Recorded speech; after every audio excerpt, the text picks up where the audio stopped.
Belum sempat dia ngapa-ngapain lagi, Wak. Dua polisi itu udah lebih dulu menarik tubuhnya si Randy dan memborgol juga kedua tangannya gitu. Pak, ada apa nih, ada apa gitu kan. Lalu sembari memastikan Rick sama si Randy nggak bisa berkutik, dengan bangga dua polisi tadi bilang, "Gentlemen, this is a robbery." Hai, wassalamualaikum warahmatullahi wabarakatuh. Terima kasih sudah klik video ini. Gimana kabar kalian semua, Wae? Sudah makan dan sudah istirahat yang cukup kan? Aku harap semoga malam ini kalian punya cukup tenaga untuk aku ajak jalan-jalan lagi, Wak. Kali ini kita akan menjelajah satu museum terkenal yang berlokasi di Boston, Amerika. Seperti yang sudah aku tulis di judul, nama museumnya adalah Isabella Stewart Gardner.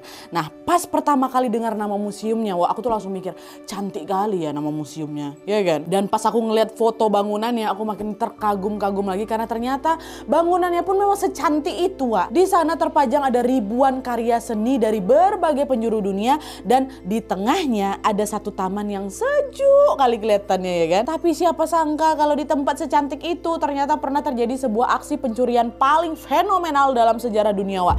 Aksi ini tuh membuat orang-orang semua pada geger karena si pelaku ini bisa masuk ke museum dengan gampang. Bahkan mereka ini dengan leluasa mencuri di sana selama lebih dari 1 jam loh, 1 jam, dan menjarah 13 karya seni yang nilainya setara dengan 8 triliun rupiah. Fantastis sekali angkanya kan? Penasaran gimana kronologi kejadiannya dan apakah polisi berhasil menangkap si pelaku serta mengembalikan 13 karya yang hilang ini?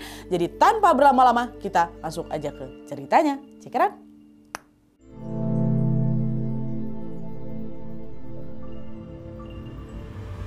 Oke, Pak, jadi aksi pencurian karya seni paling fenomenal dalam sejarah dunia ini terjadi di Museum Isabella Stewart Gardner, Wak. Lokasinya berada di Jalan 25 Evans Way, Boston, Amerika Serikat. Nah, sebelum masuk ke kronologi kejadiannya, seperti biasa nih ya, aku mau menjelaskan dulu tentang sejarah museumnya dulu, Wak. Nah, jadi persis seperti namanya, museum ini dirancang oleh seorang wanita bernama Isabella Stewart Gardner.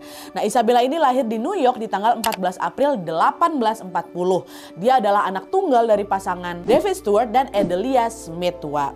Kedua orang tuanya Isabella ini kaum old money gitu loh. Pada masa itu mereka itu memperkaya diri mereka dengan berinvestasi di sektor pertambangan iya, keuangan iya, dan juga terjun langsung dalam kegiatan perdagangan kain linen ya. Nah, dengan latar belakang keluarganya yang sangat kaya raya ini, segala fasilitas hidup yang Isabella butuhkan, Wak, selalu terpenuhi. Udahlah, dia mama bapaknya orang kaya, dia anak tunggal pula ya kan. Makanya gak heran kalau Isabella pun tumbuh jadi perempuan yang sangat cerdas, berkelas, berani, dan juga open minded, Wak. Nah, terus di tahun 1860 waktu Isabella ini berusia 20 tahun, dia menikah dengan seorang laki-laki yang bernama John Lowell Gardner Jr. Biasanya lakinya dipanggil Jack. Nah, lalu setelah dia menikah dengan Jack ini, pasangan itu pun memutuskan untuk menetap di Boston, Amerika. Di sana mereka bergaul lah itu sama banyak sekali seniman yang membuat mereka jatuh cinta pada karya seni.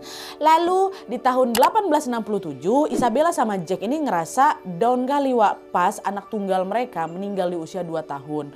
Akhirnya untuk pulih dari keterpurukan itu, mereka pun mulai lagi sering jalan-jalan gitu kan untuk healing kayak gitulah. Salah satunya jalan-jalan ke Eropa untuk melihat berbagai karya seni yang ada di sana. Kegiatan itu ternyata membuat mereka makin kagum lagi sama karya seni. Bahkan mereka juga pengen ngoleksi si karya-karya seni ini tuh sendiri, Wak. Nah, dengan harta kekayaan yang memang mereka punya ini, mereka pun mulai membeli berbagai karya seni itu dari seluruh penjuru di dunia. Ada lukisan dari Italia abad ke-15, baju dari Timur Tengah abad ke-17, manuskrip dari Prancis abad pertengahan, karpet Persia kuno, patung Buddha dari Asia Timur, sama porselen dari peninggalan dinasti Ming Tiongkok. Ada sama mereka semua, pokoknya mereka lengkapi semua koleksi-koleksi mereka itu. Beberapa sumber menyebutkan kalau karya seni yang Isabella sama suaminya dikumpulkan di sepanjang hidupnya sudah mencapai lebih dari 2.500 karya. Nah, untuk menampung semua koleksi itu, Isabella sama Jack suaminya ini pun bercita-cita pengen membangun museum. Tapi sebelum itu terwujud, sayangnya lakinya Jack ini udah lebih meninggal duluan, Wak, di tahun 1868. Kematian suaminya pun lagi-lagi membuat Isabella terpuruk lagi. Tapi ternyata rasa sedih inilah yang membuat dia makin berambisi lagi untuk bisa mewujudkan cita-cita mereka, pengen bikin museum ya kan. Nah, akhirnya tidak lama kemudian proyek pembangunan The Isabella Stewart Gardner Museum ini pun baru dimulai. Nah, jadi ceritanya di tahun 1899 atau setahun setelah suaminya meninggal. Mohon maaf tadi aku salah sebut ya. Suaminya meninggal 1898 bukan 1889 ya, sorry maaf. Nah, di tahun 1899 itu Isabella pun membeli sebidang tanah di kawasan Fenway Court, Boston. Nah, di tanah itulah dia membangun museum impiannya itu. Nah, lalu di sini Isabella pun menunjuk seorang arsitek terkenal yang bernama Willard T. Sears. Nah, untuk membantu dia membangun si museum itu kan. Nah, tapi meskipun dia sendiri sudah punya arsitek, Isabella itu betul-betul terlibat langsung dalam semua proses pembangunan museumnya. Mulai dari pemilihan material bangunan, dia tentukan penataan interior, kombinasi warna, bahkan sampai bentuk jendela-jendelanya tuh dia yang semua yang tentukan. Ya, Isabella itu banyak sekali terinspirasi dari istana Venesia abad ke-15 yaitu bangunan bersejarah yang pernah dia kunjungi pas dia lagi jalan-jalan ke Venice, Italia. Nah, desain museum impiannya ini terdiri dari 4 lantai. 3 lantai pertama, 1, 2, 3 ini khusus untuk galeri seni, dan yang lantai 4-nya untuk apartemen dia pribadi dulu. Cuman sekarang tuh udah dialihkan jadi ruang administrasi memang. Nah, ruang galeri seni itu lalu dibagi lagi jadi beberapa ruangan dengan tema yang berbeda. Ada Dutch Room, ini untuk menampilkan karya seni dari Belanda. Ada Raphael Room, ini tuh untuk menampilkan karya seni cipta Raphael, ini seniman asli Italia. Terus ada Gothic Room, ini untuk menampilkan karya seni dan juga arsitektur bergaya gotik. Terus ada Blue Room, ini tuh untuk menampilkan karya seni dari seniman yang punya hubungan dekat sama Isabella, dan masih banyak juga ruangan yang lain, Nah, menariknya di sini semua galeri seni itu dibangun dengan mengelilingi courtyard atau taman, di dalam ruangan. Jadi semua galerinya itu memang dirancang menghadap ke taman. Nah, Isabella pengen taman itu menjadi jantung dari museumnya itu, Nantinya para pengunjung ini bisa istirahat gitu di taman itu sambil menyerap suasana yang sejuk, tenang, dan damai dari dalam museum itu, ya.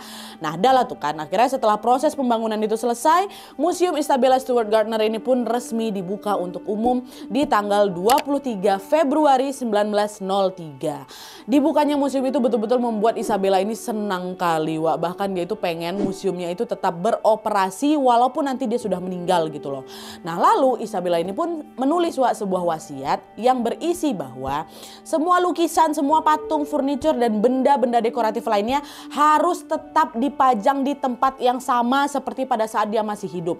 Kalau ketentuan itu dilanggar, maka hak kepemilikan museum dan seluruh koleksi yang ada di dalamnya ini akan dialihkan ke Universitas Harvard untuk kepentingan edukasi. Ini tuh bukan karena dia pengen ngasih semua warisannya ke Harvard, ya. Justru malah sebaliknya, ini macam bentuk ancaman gitu loh. Karena nih, buat Isabella, penataan museum itu tuh bukan sekedar soal pajangan aja. Itu adalah karya seni utuh yang udah dia susun dengan hati-hati kan. Dan kalau ada yang berani merusaknya, itu artinya mereka udah nggak layak lagi pegang koleksi itu tuh di museum itu gitu. Dan di dalam surat wasiatnya juga, Isabella ini juga membentuk sebuah dewan pengawas. Nah, lalu setelah Isabella meninggal di tanggal 17 Juli 1924, dewan pengawas itu tadilah yang melanjutkan tugasnya Isabella dalam melestarikan museumnya. Mereka menjaga museum itu dengan baik sesuai dengan wasiat Isabella.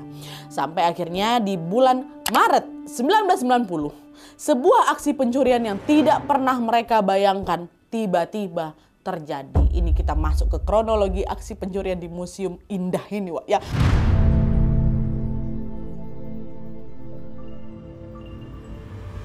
Nah, jadi pada tanggal 17 Maret 1990, masyarakat kota Boston lagi merayakan hari Saint Patrick yang merupakan hari besar dalam agama Kristen. Nah, setiap tiba perayaan Saint Patrick ini, kota Boston ini memang lagi rame kali sama acara parade, festival budaya, pesta-pesta, dan berbagai acara seru lainnya gitu. Bahkan ribuan orang dari berbagai daerah ini juga datang tuh ke Boston. Semua pokoknya lagi rame-ramenya lah. Nah, alhasil kepolisian pun banyak yang ditugaskan ke sana untuk memastikan acara itu berjalan lancar, ya kan. Nah, berbeda dengan pusat kota Boston yang lagi rame-ramenya itu, pada hari itu area sekitar museum tadi cenderung lebih sepi, dan tidak ada yang menduga kalau ternyata di momen sepi itulah aksi pencurian itu pun terjadi, ya. Jadi ceritanya di tanggal 18 Maret 1990 sekitar jam setengah 8 pagi, seorang penjaga galeri yang bernama Karen datang nih ke museum untuk kerja karena dia masuk shift pagi. Nah, pada saat itu si Karen ini menggantikan 2 penjaga yang sebelumnya kerja terjadi shift malam, Wak. Nama si dua penjaga ini, Rick Ebert sama si Randy Heston. Tapi pas Karen menekan bel masuk, anehnya Rick sama Randy ini nggak keluar buat bukain pintu, Wak. Hal semacam itu nggak pernah terjadi sebelumnya. Nih kemana nih anak berdua ini ya kan? Akhirnya karena Karen udah ngerasa ada yang janggal, Karen pun langsung ngelapor ke kepala keamanan museum, ya. Dan setelah Pak Kepala ini datang, mereka pun mencoba masuk ke museum lewat pintu belakang. Lalu tepat ketika pintu itu terbuka, Wak, mereka sudah ngelihat posisi kamera pengawas yang ada di sana tuh udah kebalik. Ya, pintu kantor udah dijebol, ada linggis yang lagi nyender santai di tembok, dan ada figura kosong di atas kursi. Aduh, apa nih, udah nggak betul nih ya kan? Akhirnya di detik itu juga kepala keamanan museum pun langsung nelpon ke kepolisian. Pak, halo Pak, kami dari Museum Gardner, tolong Pak cepat datang ke sini. Di sini ada masalah besar, Pak, ada masalah besar, katanya gitu. Nah, udah tuh akhirnya sekitar 30 menit kemudian di jam 8 paginya, polisi pun akhirnya sampailah di Museum Gardner itu, Wak. Waktu itu mereka tuh belum tahu nih di mana keberadaan si Rick sama si Randy. Belum ketemu dua penjaga yang shift malam tuh, belum. Nah, polisi pun langsung ngecek ke seluruh area museum untuk mencari mereka. Nah, pas polisi ngecek ke semua area galeri, Wak, mereka tetap tidak menemukan keberadaan Rick dan juga Randy. Yang ada, mereka malah ngelihat pemandangan berantakan, dimana figura-figura lukisan itu, Wak, banyak udah kecopot tergeletak kayak gitu aja di lantai. Lalu pas polisi ngecek ke arah basement, baru di situ si Rick sama si Randy ini ditemukan dalam keadaan hidup, tapi terborgol, diikat pakai tali, mulutnya tersumpal dan wajahnya dilakban. Wah, ini dia nih, kenapa? Wah, dirampok ini pasti ya kan? Polisi pun langsung mengevakuasi dan menginterogasi mereka berdua. Dan hal pertama yang mereka tanyakan adalah, apa yang sebenarnya terjadi Rick sama Randy? Ngapa bisa jadi kayak gini ya kan? Lalu Rick sama Randy pun menyampaikan kesaksian mereka tentang kronologi pencurian yang terjadi di museum tadi malam. Wah, museum udah dicuri. Nah, jadi Wak, sebelumnya di tanggal 18 Maret 1990 jam setengah 1 malam, Rick sama Randy ini sedang menjalankan tugas dengan berpatroli di sekeliling museum. Tugas mereka memang. Lalu di jam 1:20 malam ada dua orang polisi, Wak, datang ke museum itu. Mereka tekan bel intercom. Halo, kami dari kepolisian Boston. Kami dapat laporan katanya ada gangguan di museum. Tolong buka pintu ya, kata si polisi ini. Nah, di situ posisinya si Rick ini, Wak, waktu lagi polisi ini datang, Rick lagi stay di meja pengawas sendirian. Sedangkan Randy lagi patroli, ya kan. Lalu tanpa pikir panjang, Rick ini pun langsung buka pintu untuk ketemu dua polisi tadi. Nah, si polisi ini nanya sama si Rick, kok sendirian? Katanya gitu. Oh enggak Pak, ada satu lagi teman saya lagi keliling. Kenapa Pak ya? Oke, panggil dia ke sini sekarang. Dah, Rick langsung lah hubungin si Randy pakai HT ya kan. Wewe balik dulu nih, lagi ada polisi nih. Nah, setelah HT dimatikan, polisi ini bilang lagi sama Rick, kok kelihatannya familiar? Kami punya surat penangkapan buat kamu. Udah coba sini, merapat kau tembok biar kami periksa kau. Tiba-tiba digitukan, Wak. Loh Pak, bentar, saya salah apa nih? Kok saya malah ditangkap? Udah nurut aja, kata si polisi itu. Rick pun berjalan mendekat dan merapatkan badan ke tembok. Nurut aja deh di situ, Wak. Nah, lalu di sini dengan gerakan cepat polisi pun langsung memborgol kedua tangannya Rick. Nah, di saat yang sama Randy kan dipanggil untuk nyusul ke depan kan. Randy muncul nih di ruang pengawas. Belum sempat dia ngapa-ngapain lagi, Wak. Dua polisi itu udah lebih dulu menarik tubuhnya si Randy dan memborgol juga kedua tangannya gitu. Pak, ada apa gitu kan. Lalu sembari memastikan Rick sama si Randy nggak bisa berkutik, dengan bangga dua polisi tadi bilang, "Gentlemen, this is a robbery," kata gitu. Tuan-tuan, ini perampokan. Mereka ngaku kalau mereka ini berdua ini perampok. Semua pakaian dan atribut polisi yang mereka pakai itu ternyata cuma samaran aja. Perampokan nyamar jadi polisi. Dah tuh akhirnya dua perampok ini pun langsung menutup wajahnya si Rick sama si Randy pakai lakban, Wak, ya. Lalu di jam 1:35 malam, Rick sama Randy pun dikurung lah di basement biar mereka nggak bisa kabur kemana-mana. Ngapain? Nah, pada malam itu nggak ada petugas lain, Wak, yang berjaga selain si Rick sama si Randy itulah. Alhasil setelah mereka berhasil diamankan, dua pelaku itu pun dengan bebas leluasa beraksi sampai lebih dari 1 jam loh, Wak, mereka mencuri itu dari jam 1:40 sampai jam 2:50. Biasanya kan pencuri ini melakukan aksi buru-buru kan, mana yang dapat ayo biar nggak ketahuan gitu kan, biar nggak ketangkep. Tapi ini nggak, Wak, mereka sesantai itu berkeliaran mereka di museum sampai lebih dari 1 jam. Nah, terus apa aja mereka curi dari museum itu, Nadia? Dengan rentang waktu selama itu, Wak, pasti banyak sekali yang bisa mereka ambil. Total karya seni yang mereka curi memang sebanyak itu, yaitu sejumlah 13 karya dari ruangan galeri yang berbeda-beda. ya. Berdasarkan hasil penyelidikan polisi, Wak, mereka menduga kalau ruang galeri pertama yang dijarah sama dua pelaku ini adalah Dutch Room yang ada di lantai 2. Ada 6 karya yang hilang, Wak, dari ruangan itu. Ada lukisan Storm on the Sea of Galilee karya Rembrandt. Wah, ini satu-satunya lukisan laut yang pernah dibuat sama Rembrandt ini loh, si pelukis handal nih ha. Lukisan A Lady and Gentleman in Black karya Rembrandt juga. Lukisan The Concert karya Vermeer. Ini harganya $200 juta, Wak, lukisan Vermeer-nya aja ha. Terus ada lukisan Landscape with an Obelix karya Govard Fling. Ini tuh muridnya Rembrandt, Wak, yang dulu bahkan sempat dikira karya yang dia bikin itu karya gurunya sendiri loh. Terus ada juga karya seni cetak bergambar wajahnya Rembrandt, wajah selfie abad macam selfie abad dulu lah. Dan yang terakhir yaitu bejana perunggu dari Tiongkok abad ke-12. Satu-satunya benda non lukisan yang dicuri malam itu memang ini yang ada di Dutch Room itu. Setelah menjarah ruangan The Dutch Room, dua pencuri itu lanjut lagi ke ruangan Short Gallery yang ada di lantai 2. Di ruangan ini juga ada 6 karya yang hilang, Wak, yaitu hiasan berbentuk elang perunggu dari tiang benderanya Napoleon Bonaparte langsung. Terus ada 5 sketsa kecil bertema kehidupan yang dilukis oleh seorang seniman asal Prancis yang bernama Edgar Degas. Lalu karya terakhir yang mereka curi adalah lukisan yang berjudul Chestertony oleh Edward Manet yang berada di ruangan Blue Room di lantai 1. Wak, di ruang Blue Room itu cuma 1 aja karya yang dicuri memang. Nah, pas polisi ngecek ke lokasi di mana 13 karya itu seharusnya dipajang, mereka menemukan fakta yang membuat orang-orang nih khusus ya para pecinta seni nyesek, Wak, nyesek geleng-geleng kepala mereka pasti. Kenapa? Karena nih seperti yang kita tahu, karya lukisan itu kan harus diperlakukan dengan ekstra hati-hati kan, Wak. Bahkan kita tuh nggak boleh loh nyentuh lukisan yang pakai tangan biasa supaya struktur lukisannya nggak rusak ya kan. Tapi kalian tahu apa yang dilakukan sama si pelaku, sama si pencuri-pencuri ini? Mereka malah dengan santai memotong lukisannya pakai benda tajam, entahlah itu mungkin pisau kecil, cutter atau silet. Mereka potong dari figura tuh. Dipotong sama mereka. Lalu setelah semua sisi itu terpotong, lukisan itu ditarik aja. Kayak gitu. Nyesek gak kalian? Awak yang gak pecinta, yang gak ngerti-ngerti kali sama lukisan ya kan, nyesek tahu kayak gitu kan, Wak. Itu kelihatan, Wak, ditarik, disobek kasar aja sama mereka. Alhasil ada banyak sekali sobekan yang serat-serat kanvasnya masih tertinggal di bingkai, Wak. Potongannya gak rapi, brutal malah bisa dibilang nih ha. Hal inilah yang membuat lukisan itu jadi rusak dan nilai seninya pasti bakal turun drastis ya kan. Dan parahnya lagi, kerusakan itu tuh juga membuat si lukisan ini susah dibedain lah mana yang asli, mana yang palsu. Katakanlah mereka datang nih, ini aku bawa yang asli loh, mana lo orang percaya, masa kayak gini bentuknya, banyak kali sobekan di kiri kanannya, iya kan? Mungkin ini juga alasan kenapa para pencuri itu nekat motong itu dengan cara kasar. Selain dia bisa lebih ringkas pas bawa, Wak, mereka juga pengen membuat si polisi atau pihak museum jadi kesulitan melacak di mana keberadaan lukisan curian itu. Ya gimana mau dilacak, Wak? Orang sekarang lukisan yang asli aja jadi kelihatan palsu setelah mereka rusak ya kan? Kan kalau misalnya mereka bawa sama figuranya nih, orang-orang bisa tahu itu tuh punya Gardner tuh gitu kan. Makanya mungkin itu sengaja mereka rusak. Tapi sisi lain orang juga nggak langsung bisa percaya ini betulan apa enggak nih, ya kan?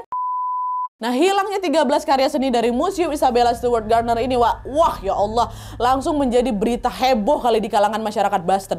Gimana enggak, Wak, karya seni? Ya, karya seni yang dicuri kan bukan kaleng-kaleng kan, Wak. Mereka dia adalah barang langka yang juga punya nilai histori yang tinggi. Ini contohnya lukisan Storm on the Sea of Galilee tadi, Wak. Itu tuh adalah satu-satunya lukisan laut yang pernah digambar sama Rembrandt. Rembrandt ini siapa? Salah satu seniman paling legendaris dalam sejarah seni dunia, Wak. Dan sering-sering juga disebut nih dia sebagai pelukis terbesar dari zaman keemasan Belanda. Selama hidupnya Rembrandt itu cuma pernah 1 kali melukis laut. Dan lukisan laut inilah yang dicuri dari Museum Isabella Stewart Gardner itu. Dan selain karya Rembrandt, Wak, lukisan langka lainnya yang hilang dicuri yaitu lukisan tadi apa, The Concert, karyanya Vermeer kan, Wak. Beberapa sumber menyebutkan kalau di sepanjang hidupnya Vermeer itu cuma membuat sekitar 34 lukisan aja, Wak. Hal ini membuat karyanya jadi langka dan mahal kali. Bahkan nilai finansial dari lukisan The Concert itu diperkirakan mencapai lebih $200 juta, yang macam ku bilang tadi, lebih dari 3,2 triliun rupiah harga satunya. Lukisan ini dianggap sebagai lukisan paling mahal yang pernah dicuri di dunia, lukisan Vermeer ini, Wak. Itu. Mungkin sampai sini kalian juga bertanya-tanya, kalau satu lukisan aja bisa bernilai lebih dari 200 juta USD, Nadia, berarti 13 karya yang mereka curi itu totalnya berapa?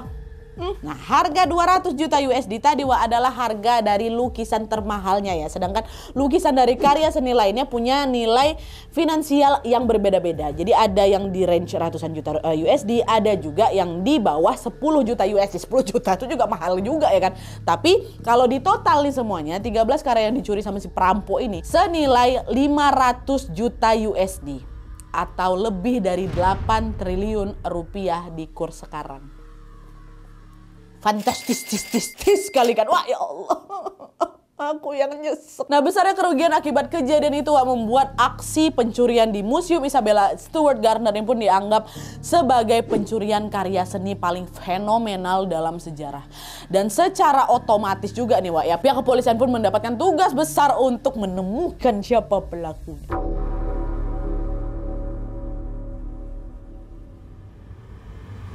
Nah, buat kalian yang sering nonton video-video aku tentang kasus kriminal khususnya, kalian pasti tahu betul kalau penyelidikan akan lebih mudah dilakukan kalau polisi tahu motif kejahatannya. Begitupun dalam kejadian ini Wak, polisi berusaha mencari tahu apa nih yang kira-kira mendorong si pelaku ini mencuri 13 karya tadi. Apakah untuk dijual lagi, untuk dikoleksi sendiri, atau akan disalurkan ke kolektor rahasia, ya kan? Nah, hasil penyelidikan menunjukkan kalau motif dari aksi pencurian ini sepertinya bukan untuk dijual lagi Wak. Kenapa? Karena seperti sudah aku bilang tadi ya, para pelaku ini kan mencopot si lukisan itu dengan brutal ya kan. Kalau memang mau dijual, harusnya mereka ngecopot ini hati-hati tuh biar lukisannya nggak rusak. Selain itu, hebohnya pemberitaan tentang kejadian ini juga membuat para pelaku tuh nggak akan bisa ngelelang si lukisan curian itu dengan bebas ya kan. Orang oh ya lukisan itu dicuri terus tiba-tiba ada yang jual kan pasti ketahuan dia pelakunya. Nah, dari sini Wak, polisi jadi curiga. Jangan-jangan motifnya adalah untuk ya kesenangan pribadi aja. Dimana si pelaku ini pengen mengoleksi si lukisan itu untuk diri dia sendiri Wak. Mereka nggak peduli dengan kerusakan lukisan yang membuat harganya turun drastis. Mereka nggak peduli. Bisa jadi aja mereka tuh pengen memajang lukisan itu di tempat rahasia biar mereka bisa puas berlama-lama memandang itu lukisan. Dan dugaan ini diperkuat dengan fakta bahwa karya seni yang dicuri itu nggak semuanya bernilai mahal gitu loh Wak. Ya sebenarnya kalau misalnya dilihat dari harganya ya semuanya juga pasti mahal. 10 juta kok pikir nggak mahalan deh? Yo mahal. Tapi pencurian ini kan kejadian di museum yang ada banyak kali lukisan yang lebih mahal lagi kan Wak. Tapi para pencuri ini malah memilih ngambil bejana dari Tiongkok dan juga hiasan elang dari bendera Napoleon yang harganya relatif lebih murah dibanding yang lain-lainnya. Kenapa nggak yang lain aja mereka curi yang jelas lebih mahal gitu? Padahal mereka punya waktu 1 jam buat ngambil itu semua kan. Jadi kesimpulannya aksi pencurian itu tidak dilatar belakangi oleh motif finansial Wak. Nah, dari sini kecurigaan polisi pun terbagi jadi 2. Yang pertama, kemungkinan si pelaku ini adalah kolektor seni, atau yang kedua bisa jadi pelakunya ini adalah perampok yang suka mencuri untuk kepuasan diri sendiri aja gitu loh. Nah, berbekal dari dugaan ini, polisi pun semakin semangat lagi dalam menyelidiki si pelaku Wak. Di tahap ini FBI akhirnya juga udah turun tangan. Lalu mereka pun bersama-sama memeriksa rekaman CCTV untuk melihat wajah pelaku ya kan. Nah, tapi Wak, pas mereka ngecek rekamannya, ternyata kaset CCTV yang memuat aksi kejahatan di malam itu udah hilang, dicuri sama mereka mungkin. FBI ya nggak jadilah punya gambaran jelas tentang gimana nih wajah pelaku waktu itu ya kan. Alhasil mereka kembali lagi meminta keterangan dari 2 penjaga museum tadi. Siapa? Rick sama si Randy Wak. Rick sama Randy ini adalah satu-satunya orang yang pernah ketemu langsung ya kan sama pelaku. Apalagi si Rick ini. Rick kan sempat ketemu, sempat ngobrol bentar tuh. Nah, FBI pun akhirnya meminta mereka untuk mendeskripsikan ciri-cirinya dengan sangat jelas. Nah, di sini Rick sama si Randy bilang kalau pelaku yang pertama itu adalah pria kulit putih, usianya sekitar 30 tahunan, tingginya kira-kira 177 cm, berat badannya kira-kira 72 km. Terus rambutnya gelap, dia pakai kacamata, frame kacamatanya warna emas, dan dia berkumis Pak, kata dia. Sedangkan tersangka yang kedua digambarkan sebagai pria kulit putih juga, usianya sekitar 30-40 tahun, tingginya kira-kira 182 cm, rambutnya gelap, dan dia sama juga Pak punya kumis, tapi dia nggak pakai kacamata. Nah, setelah mendapatkan deskripsinya itu, FBI pun segera langsung membuat sketsa wajah 2 pelaku itu. Cuman Wak, pas sketsa tadi itu dirilis ke publik, orang-orang malah banyak yang nggak yakin sama sketsa itu. Kayaknya enggak lah. Kenapa? Karena Rick sama si Randy kan cuma ngeliat wajah pelaku itu dalam hitungan detik kan, Wak, nggak begitu lama kan. Habis itu mereka langsung diborgol, wajahnya langsung ditutup sama lakban. Emang dalam waktu sesingkat itu mereka bisa mengenali wajah si pelaku dengan jeli? Kan belum tentu. Nah, karena sketsa wajah itu nggak bisa dijadikan pegangan untuk masyarakat dan FBI juga, Wak, akhirnya FBI pun mencari petunjuk dari celah lain lagi. Dari catatan kriminal yang mereka punya, Wak, FBI berusaha mencari tahu nih apakah sebelumnya pernah ada aksi pencurian lain yang terjadi juga di museum itu. Coba kita cek dulu ya, kata si FBI. Nah, dari pertanyaan itu, FBI menemukan satu nama yang dianggap saswa, yaitu Miles Kanner. Ya. Nah, Miles Kanner ini dikenal sering sekali mencuri benda seni memang. Bahkan dia ini juga disebut-sebut sebagai penjahat seni legendaris yang ada di Amerika, Wak. Salah satu curiannya yang membuat orang-orang geger adalah lukisan karya Rembrandt juga yang dia curi dari Museum Seni Rupa, bukan di Museum Gardner, Wak, ya, Museum Seni Rupa di tahun 1975. Kalau misalnya kalian ingat, Wak, dua lukisan yang dicuri dari Museum Gardner juga merupakan karyanya Rembrandt juga. Ini dia pernah nyuri lukisan Rembrandt walaupun di tempat yang sama. Nah, selain itu dalam sebuah wawancara, Wak, Miles ini pernah terang-terangan bilang kalau aku pengen mencuri di Museum Isabella Stewart Gardner. Pernah ngomong kayak gitu. Nah, di sini orang-orang percaya kalau Miles ini pasti punya andil nih dalam aksi pencurian di Museum Stewart Gardner tuh. Tapi di sini Miles dengan cepat langsung membantah. Enggak, Pak, bukan saya yang nyuri itu. Karena pada saat pencurian itu terjadi, dia masih mendekam di penjara sebagai hukuman dari aksi pencurian sebelumnya, Wak. Masih penjara, macam mana aku mau nyuri? Nah, sejak Miles ini dikesampingkan dari dugaan pelaku, proses penyelidikan pun sempat mengalami kebuntuan. Mereka bingung, aduh siapa lah ya terduga pelaku yang harus kami selidiki selanjutnya nih, ya kan? Sampai akhirnya pihak museum, Wak, pihak museum sendiri yang bilang ke FBI, para pelaku bisa masuk ke museum dengan mudah dan sepertinya mereka paham soal sistem keamanan di museum ini, Pak. Kami curiga mereka dapat bantuan dari orang dalam. Jadi tolonglah selidiki dua petugas yang berjaga di malam itu, Rick sama si Randy. Kata orang museum kayak gitu, Wak. Selidiki mereka. Nah, adalah tuh akhirnya betulan, Wak, singkatnya FBI pun mulai mengalihkan fokus penyelidikan mereka ke Rick dan Randy. Dan dari hasil pemeriksaan awal, Wak, FBI ini langsung curiganya ke Rick. Kenapa? Karena ternyata si Rick ini tercatat sering melanggar prosedur keamanan museum, Wak. Prosedur keamanan tuh sering dilanggar sama dia. Dan setelah diperiksa lebih lanjut, ternyata sehari sebelum pencurian terjadi, rekaman kamera CCTV memperlihatkan Rick ini lagi ngebuka pintu belakang museum tanpa alasan yang jelas, ya. Dan hal ini kembali terulang lagi, Wak, pas hari H itu, dimana sekitar 20 menit sebelum pencuri itu datang, lagi-lagi si Rick ini kedapatan membuka pintu belakang lagi tanpa alasan yang jelas lagi. Dan pas kedua pelaku itu datang ke museum, Wak, Rick juga kan yang buka pintu untuk mereka tuh. Padahal di sana di museum ini punya aturan ketat, punya aturan tertulis yang berisi bahwa semua orang termasuk polisi dilarang masuk ke museum tanpa izin atasan atau supervisor. Rick tahu betul soal aturan itu, Wak. Tapi apa, langsung dibuka aja sama dia polisi itu kan. Terus pas dua pelaku ini sudah mulai bersikap mencurigakan nih, dimana mereka minta si Rick ini buat mepet tembok dan meninggalkan meja kerjanya. Entah kenapa Rick itu di situ malah kenapa kok nurut-nurut aja. Padahal, Wak, di meja kerjanya itu ada tombol alarm. Tombol alarm tersembunyi yang langsung terhubung langsung ke kantor polisi. Kalau Rick sempat nekan tombol itu aja, polisi itu bakal langsung tahu bahwa lagi terjadi sesuatu di museum kalau dia pencet itu bentar. Tapi kenapa di sini Rick nggak ngelakuin itu? Nggak berhenti di situ aja, Wak. Kalau kalian ingat, salah satu karya yang dicuri adalah lukisan Chess Tortoni, karya Edward Manet di ruangan Blue Room. Pas FBI ngecek sensor gerak di ruangan itu, Wak, mereka menemukan bahwa satu-satunya gerakan yang tertangkap sensor adalah waktu Rick memasuki Blue Room sekitar jam 12:30 malam untuk patroli sebelum pencuri itu datang. Dan sejak saat itu nggak ada lagi gerakan yang terdeteksi di Blue Room itu. Artinya dua pelaku tadi nggak pernah masuk ke sana. Terus kalau pelakunya nggak pernah masuk ke Blue Room,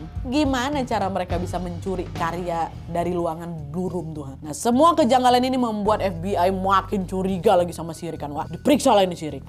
Udah diperiksa-periksa, tapi sayangnya bukti-bukti tadi belum cukup untuk mendakwa si Rick ini sebagai pelakunya, Wak. Bahkan Rick ini juga dites poligraf.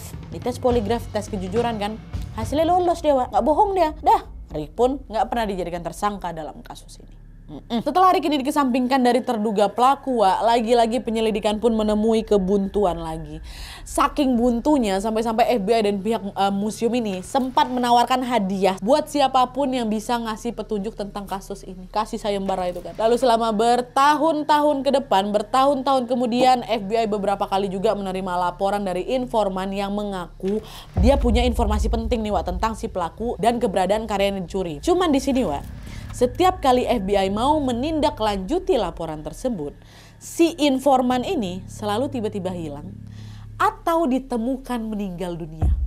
Setiap kali ada yang ngelaporin, pasti tiba-tiba hilang atau enggak mati. Dan akhirnya sampai sekarang setelah 3 dekade berlalu, Wak, kasus pencurian karya seni di Museum Isabella Stewart Gardner ini masih belum menemukan titik terang. Sosok pelaku dan keberadaan 13 karya seni yang hilang itu juga masih menjadi misteri yang belum bisa terpecahkan sampai sekarang. Nggak ada yang tahu, Wak. Oke, Wak, jadi itu tadi cerita tentang pencurian paling fenomenal yang pernah terjadi di Museum Isabella Stewart Gardner. Tentunya sampai sekarang pihak museum masih berharap semoga karya seni yang hilang itu bisa kembali lagi. Pasti walaupun sudah 3 dekade ya kan. Selain untuk bisa menjaga nilai sejarah dari karya-karya tadi, Wak, pihak museum tentunya juga ngerasa punya tanggung jawab sama mendiang Isabella sebagai si pemilik museum ini kan. Sepanjang hidupnya dulu Isabella tuh betul-betul sayang kali, Wak, sama museum ini. Jadi sudah sepantasnya museum ini memang dijaga dengan baik. Dan fun fact-nya di sini, Wak, setelah aksi pencurian itu terjadi, pihak museum tetap membiarkan figura-figura kosong terpajang di sana. Mereka tidak mengisi ruangan kosong itu dengan karya seni yang lain karena bagi mereka 13 karya yang dicuri itu tidak bisa digantikan dengan apapun gitu. Dibiarkan kayak gitu sama mereka. Dan selain itu figura kosong tadi juga menjadi simbol tentang kehilangan sekaligus juga pengingat bahwa ada belasan karya seni yang keberadaannya masih menjadi misteri di luar sana. Sedih, Wak, ya, nyesek awak ya kan. Dari kisah ini aku jadi dapat gambaran nyata bahwa di dalam hidup ada beberapa hal yang ketika dia hilang maka tidak ada sesuatu pun yang bisa menggantikannya. Terkadang ruang yang udah terlanjur kosong akan selamanya jadi ruangan kosong, Wak. Tapi kita bisa berdamai dengan kehilangan itu. Bisa, harus bisa. Bukan karena berusaha mengisinya kembali, Wak, ya, tapi dengan tetap melanjutkan hidup dan berjalan berdampingan bersama dengan kekosongan itu. Jadi puitis pula, Wak, gitu ya. Oke, mantap. Oke, Wak, jadi sekian dulu videonya. Terima kasih banyak yang sudah menonton. Kalau kalian suka video ini, klik like-nya. Jangan lupa komen di bawah tidak ada dan syarat-syarat untuk selanjutnya. Jangan lupa nyalain notifikasi ya supaya kalian tahu kalau aku upload video baru. And as always, jangan lupa untuk klik tombol subscribe supaya kalian sama-sama tahu informasi menarik dan menegangkan dari channel aku. See you next video, Wak. Bye.